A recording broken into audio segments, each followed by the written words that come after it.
To set up AWS Amplify MFA, start by creating an AWS Amplify project and installing the required dependencies. First, install the Amplify CLI and configure it with your AWS credentials. Then, create a new Amplify project and initialize it with the CLI.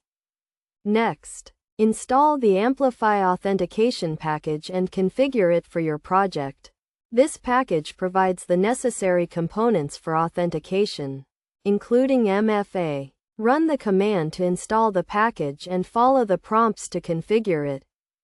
After configuring authentication, set up MFA by enabling it in the Amplify configuration file. This file contains the settings for your Amplify project, including authentication and MFA. To enable MFA, add the MFA configuration to the file and specify the MFA method you want to use, such as SMS or Authenticator app. Once MFA is enabled, test it by running the Amplify authentication command with the MFA option. This will prompt you to enter the MFA code sent to your phone or generated by your Authenticator app. After entering the code, you should be successfully authenticated with MFA. Best practices for AWS Amplify MFA setup include using a secure MFA method, such as an Authenticator app, and requiring MFA for all users.